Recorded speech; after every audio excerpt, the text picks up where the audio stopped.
الحمد لله رب العالمين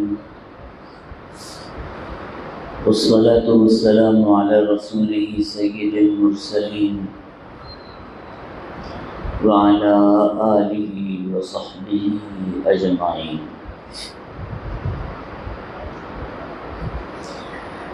أما بعد فأعوذ بالله من الشيطان الرجيم. بسم الله الرحمن الرحيم. أصحابي كالنجوم فبأيهم اقتديتم اهتديتم أو كما قال صلى الله عليه وسلم. اللهم صل على محمد وعلى آل محمد كما صليت على إبراهيم وعلى آل إبراهيم إنك حميد مجيد. اللهم بارك على محمد وعلى آل محمد كما باركت على إبراهيم وعلى آل إبراهيم إنك حميد مجيد. حاضرین کرام،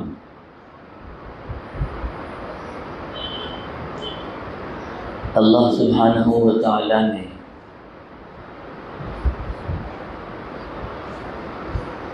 ساری مخلوقات میں انسانوں کو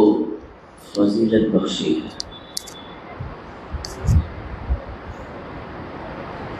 اور انسانوں میں بھی اللہ سبحانہ و تعالی نے ایمان والوں کو عزت بخشی ہے، اور ایمان والوں میں بھی اللہ سبحانہ و تعالی نے ان کے ایمان کے حساب سے جتنا ان کا مضبوط ایمان ہے اتنا اللہ سبحانہ و تعالی نے انہیں قرب عطا فرمایا ہے۔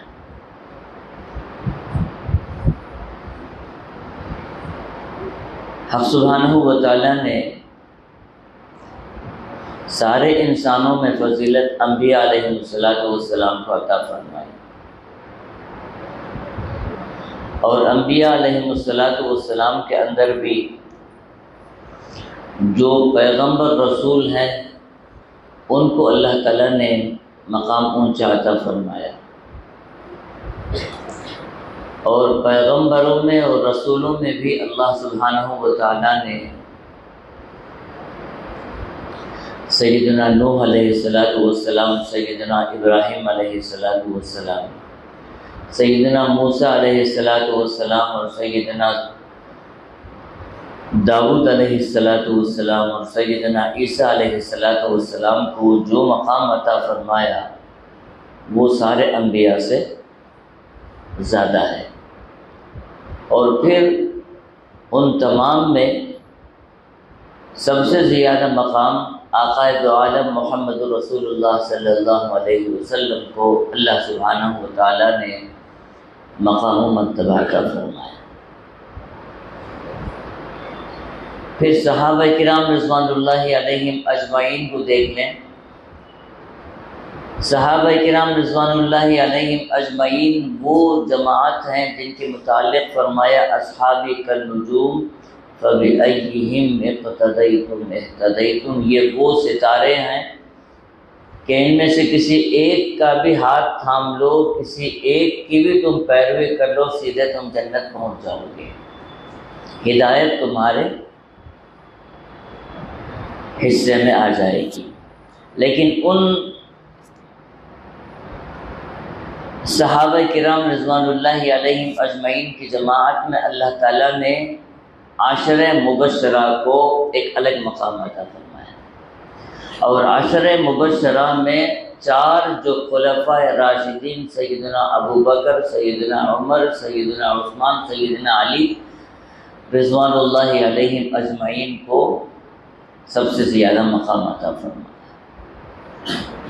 تو اس حساب سے اللہ سبحانہ و تعالی نے یہ واضح فرما دیا کہ ایمان والے جو ہیں سب سے زیادہ عالی مرتبت ہیں، اور ایمان میں بھی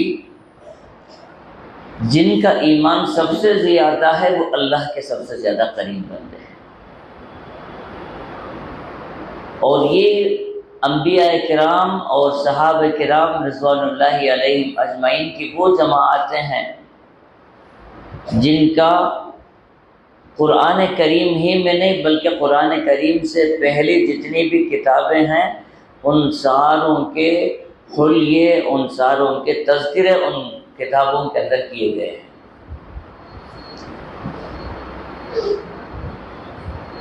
سیدنا عمر فاروق رضی اللہ تعالیٰ عنہ اسلام سے پہلے بالکل جوانی، سمجھو کہ جب حضرت عمر فاروق رضی اللہ تعالیٰ عنہ اسلام لائے ہیں تو اس وقت 32 سال عمر ہے، 30 پر 2 سال کی عمر ہے، اور اس سے بہت پہلے سمجھو کہ 24-25 سال کی عمر ہوگی۔ تجارتی غرض سے ملک شام کی طرف سفر فرما رہے ہیں۔ ایک تجارتی قافلہ تیار ہو جاتا تھا، مکے کے جتنے تاجر لوگ ہیں وہ سب کے سب اکٹھا ہو کے اپنا اپنا جو بھی تجارتی سامان ہے وہ ملک شام لے جاتے، وہاں جا کے فروخت کر دیتے، اور پھر وہاں سے جو تجارتی سامان ہو وہ سارے چیزوں کو لے کر یہاں آتے۔ جب سیدنا عمر فاروق رضی اللہ تعالیٰ عنہ کا ذکر آتا ہے تو میں یہاں یہ بھی کہتا چلوں کہ مکہ مکرمہ کے اندر سب سے اونچا خاندان جو ہے وہ قریش تھا، اور قریش خاندان کے اندر ایک خاندان تھا، اس کو بنو عدی کہا جاتا تھا، اور بنو عدی کے جتنے بھی نوجوان تھے یہ بہت ہی پہلوان کہلائے جاتے تھے،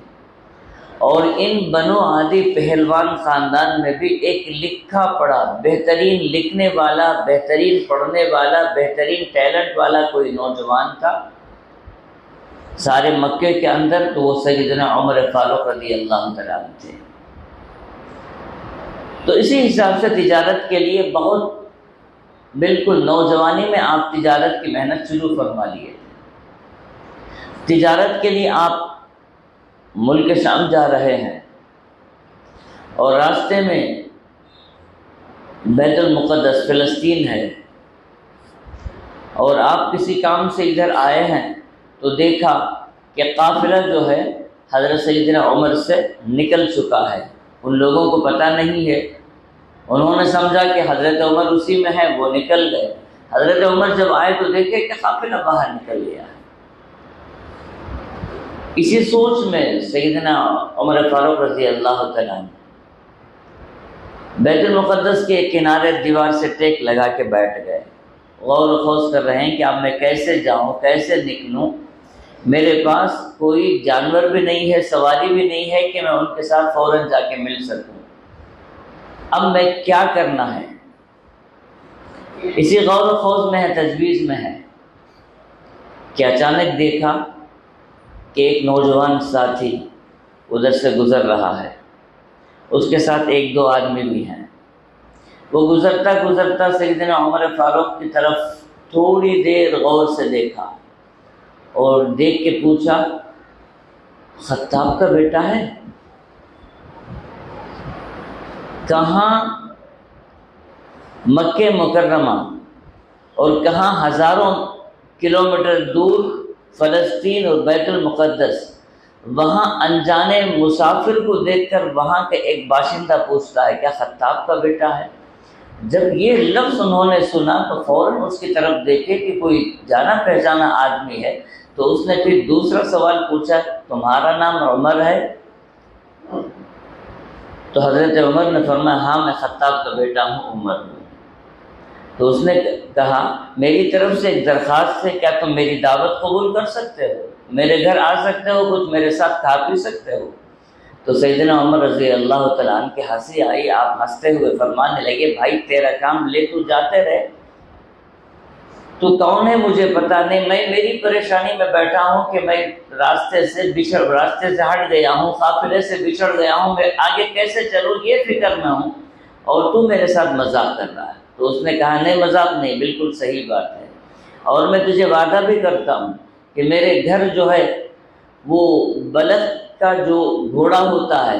وہ ابلق گھوڑا جو ہوتا ہے وہ بڑا تیز چلتا ہے، میرے پاس گھوڑا ہے، اگر تو میری مہمان نوازی قبول کرے گا، میری میزبانی قبول کرے گا، تو میں تجھے کھلا پلا کے اس گھوڑے میں بٹھا کر قافلے تک تجھے پہنچا دوں گا۔ حضرت عمر رضی اللہ تعالیٰ عنہ کو یہ بڑا اچھا لگا، آپ نے فرمایا جب یہ چیز ہے تو میں قبول کرتا ہوں۔ اب وہ نوجوان ساتھی جو ہے حضرت سیدنا عمر فاروق رضی اللہ تعالیٰ عنہ کو گھر لے گیا، جو گھر میں میسر تھا وہ کھلایا پلایا، بہترین طریقے سے مہمان نوازی کیا۔ مہمان نوازی کے بعد اس نے جو وعدہ کیا تھا وہی ابلق گھوڑے میں اس کو حضرت عمر کو سوار کیا اور خود بیٹھا، اور پھر ملک شام کی طرف وہ خوب راستہ جانتا تھا، تیز دوڑایا یہاں تک کہ قافلے تک پہنچ گیا۔ تو اس وقت اس نے، اور قافلہ پہنچنے سے پہلے دیکھا کہ اس نے اپنے بغل سے ایک چٹھی کو نکالا، اور اس میں جو ہے باقاعدہ جیسے آج کے زمانے میں پیپر ہوتا ہے اس میں اسٹامپ ہوتا ہے، اس طریقے سے ایک پیپر ہے اس میں اسٹامپ لگا ہوا ہے، وہ اس نے حضرت عمر کے خدمت میں پیش کیا، کہا کہ اس میں دستخط کر دو، اور اس میں یہ بات بھی لکھ دو کہ جس وقت تم اس زمین کے حکمران بن جاؤ گے، جس وقت تم اس زمین کے حکمران بن جاؤ گے تو میری جو زمین ہے، میری جو کھیتی ہے، زراعت والی جو بھی چیز ہے، اس میں تم ٹیکس نہیں لگاؤ گے۔ حضرت عمر رضی اللہ تعالیٰ عنہ کو یہ ساری چیزیں بڑی عجیب لگ رہے ہیں۔ حضرت عمر نے فرمایا کیا کہنا چاہتے ہو تم؟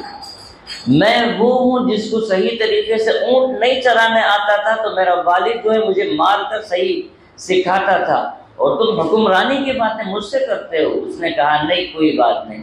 چلو فرض کرو میں دل لگی میں تم سے کہتا ہوں، تم لکھ دو کہ جس وقت تم حکمران ہو جاؤ گے مجھ سے ٹیکس نہیں لو گے، دستخط کر دو۔ حضرت عمر ہنستے ہوئے اس میں لکھ دیا کہ جس وقت میں حکمران ہوں گا اس وقت ٹیکس تم سے وصول نہیں کروں گا، دستخط فرما لیا۔ آئی گئی بات، اور اس نے وعدے کے طور پر لے گیا اور قافلے سے ملا دیا۔ ایک زمانہ بیت گیا، رسول اکرم صلی اللہ علیہ وسلم کی خدمت میں کچھ اور ارادہ لے کے پہنچے تھے، یہاں کچھ اور ہوا، اور حلقہ بگوش اسلام ہوئے۔ یہ ساری مدت بیت گئی، رسول اکرم صلی اللہ علیہ وسلم دنیا سے رخصت ہوئے، حضرت سیدنا صدیق اکبر خلیفۃ المسلمین بنے، پھر حضرت سیدنا عمر فاروق رضی اللہ تعالیٰ عنہ امیر المؤمنین بنے۔ ذہن کے کسی گوشے میں وہ قصہ یاد نہیں ہے۔ 22 لاکھ مربع زمین پر حضرت سیدنا عمر فاروق کی حکومت چل رہی ہے۔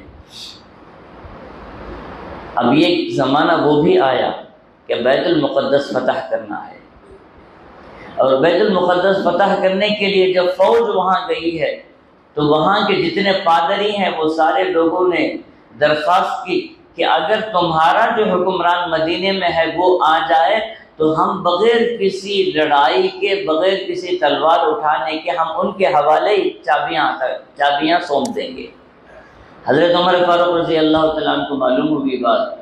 اور خصوصی کیبنٹ جو مشاورتی اجلاس ہے انہیں بلایا گیا، پوچھا گیا، سب نے کہا کہ بہتر ہے آپ چلے جائیے۔ تو حضرت عمر فاروق رضی اللہ تعالیٰ عنہ اسی دبلے پتلے گھوڑے کے اندر سوار ہو رہے ہیں، اور وہی پیوندار جبہ ہے، اور ساتھ میں وہی اسلم نامی غلام ہے، اس کو ساتھ لے کے نکل جاتے ہیں۔ لوگوں نے مشورہ بھی دیا کہ آپ جو ہے خلیفۃ المسلمین ہیں، اتنے بڑے حکمران ہیں، ایک اچھا کپڑا تو پہننا چاہیے۔ آپ نے فرمایا نہیں، الاعزنا اللہ سبحانہ و تعالیٰ نے ہمیں اسلام کی بدولت عزت بخشی ہے، ہمارا کوئی اس میں نہیں ہے۔ حضرت عمر فاروق رضی اللہ تعالیٰ عنہ جتنی باری خود سوار ہونے کی ہوتی سوار ہوتے، اور جس وقت باری آتے خود اتر جاتے، اور اسلم نام غلام کو اس میں سوار کرا دیتے، اور خود نکیل پکڑ کے چلتے رہتے۔ اور اتفاقاً جس وقت بیت المقدس پہنچنے کے قریب ہیں، باری جو ہے حضرت عمر رضی اللہ تعالیٰ عنہ کے اترنے کے آ گئی، اور غلام کو سوار کرنے کے آ گئی۔ غلام نے منت سماجت کرتے ہوئے، ہاتھ جوڑتے ہوئے کہنے لگا، امیر المومنین اب تو مجھ پر رحم کیجیے، سارے لوگ آپ کو دیکھ رہے ہیں، آپ کا تو کوئی مسئلہ نہیں، میرا کیا ہوگا، لوگ کیا سمجھیں گے، میں سوار ہو کے چلوں۔ حضرت نے فرمایا نہیں، انصاف ہوا کرتا ہے۔ اب غلام کو سوار کر دیا گیا، خود نکیل پکڑ کے چل رہے ہیں، اور جو پادری ہیں وہاں کے وہاں کے جو عیسائی بڑے ہیں وہ سب کے سب آتے ہیں اور غلام سے ملاقات کرنا چاہتے ہیں، تو غلام جو ہے شرمندہ ہو کے کہتا ہے کہ میں تو غلام ہوں، میری کوئی اوقات نہیں ہے، یہ امیر المؤمنین خلیفۃ المسلمین ہے۔ جب انہوں نے یہ دیکھا تو کہا چلو ایک بات تو صحیح ہماری ہو گئی، ایک بات تو صحیح یہ ہو گئی کہ جو خلیفۃ المسلمین ہے وہ باری باری چلے گا، اور جس وقت باری جو ہے غلام کی ہوگی اس وقت وہ نیچے چلتا رہے گا، اس وقت بیت المقدس فتح ہوگا۔ یہ لمبی ساری گفتگو ہے، یہ ساری گفتگو، لیکن یہاں جانا نہیں ہے مجھے۔ حضرت امیر المؤمنین سیدنا عمر بن الخطاب رضی اللہ تعالیٰ عنہ بیت المقدس فتح فرما لیتے ہیں، اور بیت المقدس فتح کرنے کے بعد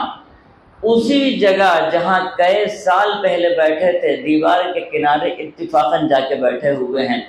کہیں ذہن میں بات دوڑ رہی ہے کہ کسی ایک زمانے میں میں یہاں شاید بیٹھا بھی تھا، تو دیکھا کہ ایک بوڑھا آدمی ہے، دو آدمیوں کے سہارے وہ سیدھے سامنے آتا ہے اور کہتا ہے السلام علیکم۔ حضرت عمر فاروق سوچتے ہیں کہ کسی یہ آواز میں پہلے بھی سنا ہوں۔ پھر اس نے پوچھا آپ خطاب کے بیٹے ہیں، آپ کا نام عمر ہے؟ تو حضرت عمر رضی اللہ تعالیٰ عنہ سوچتے ہیں کہ یہ بھی کبھی کسی دور میں مجھے سوال ہوا تھا۔ ابھی حضرت عمر سوچ ہی رہے ہیں کہ وہ ورق اور وہ کاغذ جس پہ حضرت عمر نے دستخط فرمایا تھا، وہ کاغذ اس نے سامنے کیا اور کہنے لگا کہ آج ہی کا وہ دن تھا جس کا میں نے بہت پہلے شدت سے مجھے انتظار تھا، میں نے آپ سے دستخط کرائی دی تھی۔ آج آپ خلیفۃ المسلمین پورے فلسطین پر اور پورے بیت المقدس کی زمین پر آپ ہو گئے ہیں، تو اپنا وعدہ نبھا لیجئے کہ آپ نے کہا تھا کہ میری زمین میں کوئی ٹیکس مجھ سے وصول نہیں کیا جائے گا۔ حضرت عمر فاروق رضی اللہ تعالیٰ عنہ نے فرمایا کہ یہ حکومت میری تو نہیں ہے۔ پھر صحابہ کرام رضوان اللہ علیہم اجمعین سے مشورہ کیا، تو صحابہ کرام نے کہا وعدے کو تو نبھانا چاہیے، آپ نے دستخط فرما دیا تو پھر آپ کو اس کا ٹیکس معاف کرنا چاہیے، بیت المال کو اس کا ٹیکس نہیں پہنچے گا۔ حضرت عمر فاروق رضی اللہ تعالیٰ عنہ نے فرمایا کہ چلو جو وعدہ ہوا تھا اس وعدے کی وفا ہے اور تم سے ٹیکس وصول نہیں کیا جائے گا۔ جب پورے وضوح کے ساتھ بات آئی اس وقت اس نے کہا اشہد ان لا الہ الا اللہ واشہد ان محمدا عبدہ ورسولہ، یہ کہتے ہوئے اس نے اس کاغذ کو سیدنا عمر فاروق کے حوالے کیا اور کہا مجھے اس کاغذ سے کیا لینا دینا ہے، جو زمین ہے وہ اسلام کے لیے میں نے وقف کر دی ہے، بیت المال کے حوالے کر دی۔ حضرت سیدنا عمر فاروق نے پوچھا کہ بھائی جب تجھے دینا ہی تھا تو پھر مجھ سے زمانے پہلے دستخط کرایا کیوں، پھر آج آ کے یاد دہانے کیا کیوں، پھر جزیہ جو ہے معاف کرایا کیوں؟ تو اس وقت اس نے کہا کہ ہماری کتابوں میں رسول اکرم صلی اللہ علیہ وسلم کی جو بھی چھوٹی سے چھوٹی بات کبھی اس کے اندر ذکر ہے، آپ کے اعلیٰ اخلاق، آپ کے کردار، سارے چیزوں کے ذکر کے ساتھ ساتھ آپ کے صحابہ کا بھی ذکر ہے اور تمہارا بھی ذکر ہے، اور عمر کے نام سے، خطاب کے بیٹے کے نام سے یہ ساری چیزیں ہیں کہ وہ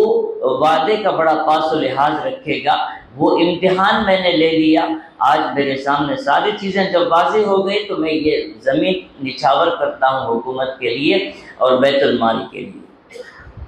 تو یہ وہ صحابہ کرام رضوان اللہ علیہم اجمعین ہیں جن کے متعلق اللہ سبحانہ و تعالی نے فرمایا سیماہم فی وجوہہم من اثر السجود، کہ یہ وہ صحابہ کرام ہیں تراہم رکعا سجدا، یہ عبادتوں میں اپنی پوری عمر لگا رہے ہیں اور ان کے چہروں میں عبادت کا نور چھلک رہا ہے، اور ان کی عبادت اور اطاعت کی وجہ سے اللہ سبحانہ و تعالیٰ نے ان کے لیے وہ فیصلے فرمائے کہ ساری زمین ان کے قدموں میں نچھاور ہے، اور اللہ سبحانہ و تعالیٰ نے اپنے اعلیٰ کتابوں میں ان کا ذکر تک فرمایا ہے۔ اللہ سبحانہ و تعالیٰ صحابہ کی اتباع اور صحابہ کی محبت ہمیں عطا فرمائے۔ وآخر دعوانا